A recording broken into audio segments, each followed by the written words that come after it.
हरियाणा के करनाल से देख सकते हैं, जहां पर इस समय हम मौजूद हैं।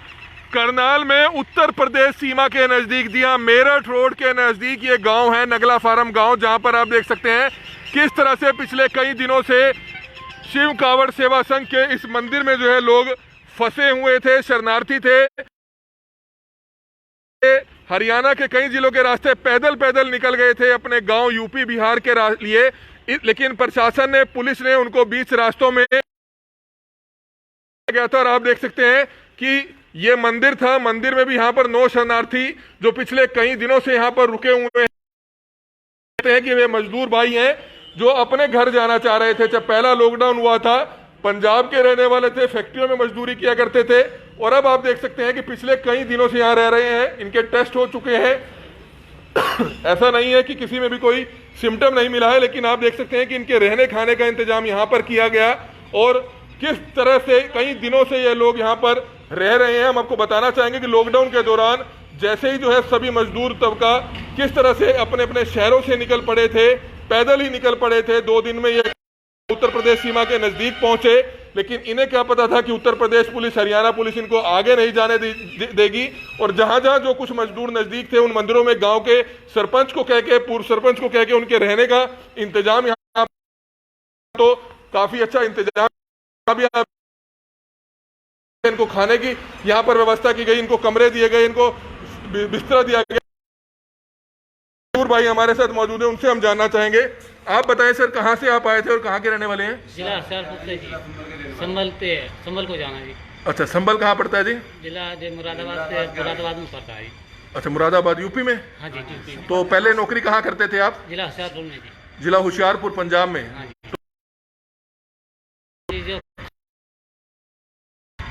तो खाने को किसने दिया नहीं? मालिक करते थे आप? कबाड़ का काम करते जी। तो कितने दिन से आप यहाँ रह रहे हो?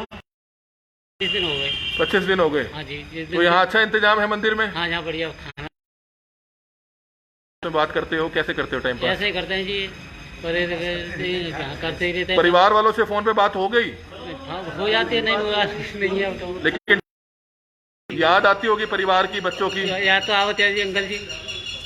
तो कितने दूर आपने जाना था, कितने किलोमीटर है आपका? जानते हैं जी, 260 किलोमीटर। तो आप देख सकते हैं कि किस तरह से ये मजदूर वर्ग से जुड़े हुए लोग हैं जो पिछले 25 में यहाँ पर रह रहे हैं। परिवार की याद आती है, बच्चों की याद आती है, लेकिन फोन पर कभी कभार बात हो जाती है। कहीं ना कहीं परेशानी सबके लिए है, लेकिन कहीं ना कहीं अगर महामारी को रोकना है तो हम सभी देशवासियों को इसी तरह से मिलकर साथ देना पड़ेगा। हमें भी जो है कहीं ना कहीं बेहतरी पड़ेगी, और कहीं ना कहीं इस मंदिर प्रबंधन का, गांव के सरपंच का, पूर्व सरपंच का, उन ग्रामीणों का भी हम तहे दिल से धन्यवाद करते हैं कि जो इन 9 मजदूर भाइयों का उस दिन से लगातार, प्रशासन को सभी को पता है, प्रशासन भी इनके लिए यहाँ पर खाना भिजवाता रहता है। तो कुछ और भाई हैं, उनसे जानना चाहेंगे। आप बताएं, कहाँ के आप रहने वाले हैं? जो कितने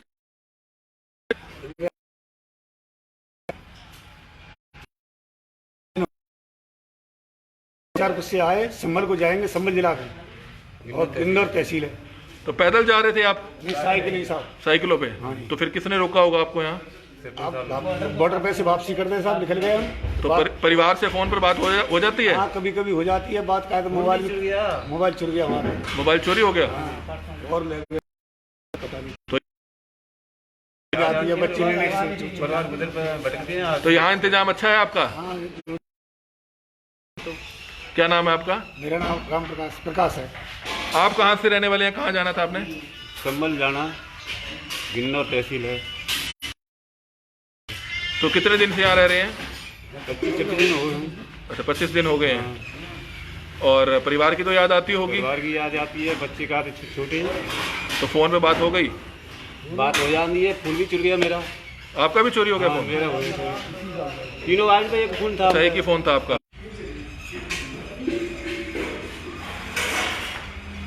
तो ये आप देख सकते हैं, सेवादारों की भी कहीं ना कहीं दिल से सैल्यूट जरूर बनता है। निर्मल कुटिया से, जी हाँ, सुबह का, दोपहर का लंगर किस तरह से आप देख सकते हैं पहुंचता है। करनाल के निर्मल कुटिया के सेवादार, आप अंदाजा लगा सकते हैं, 15 किलोमीटर दूर से यहाँ पर पहुंचते हैं। इनके लिए रोजाना राशन लेकर पहुंचते हैं, चावल, सब्जी, रोटी, किस तरह से मीठा सभी चीजें जो है निर्मल कुटिया के सेवादारों की तरफ से इन तक पहुंचाई जाती है, तो इनके लिए भी तहे दिल से धन्यवाद जरूर बनता है। आप ये तस्वीरें देख सकते हैं, करनाल के यूपी सीमा के नजदीक हम उसी गांव के उसी मंदिर में हैं जहां पर 9 मजदूर शरणार्थी पिछले 25 दिनों से अपने घर जाने का इंतजार कर रहे हैं और किस तरह से बच्चों से फोन पर बातचीत करते हैं, याद जरूर आती है। लेकिन आप ये तस्वीरें देख सकते हैं कि किस तरह से जो निर्मल कुटिया के सेवादार हैं रोजाना इसी तरह उनके लिए यहाँ पर प्रसाद, खाना, राशन लेकर पहुंचते हैं। जो पूर्व सरपंच है वो हमारे साथ मौजूद है, उनसे जानना चाहेंगे। आप बताएं, कब से ये मजदूर शरणार्थी आपके यहाँ रह रहे हैं,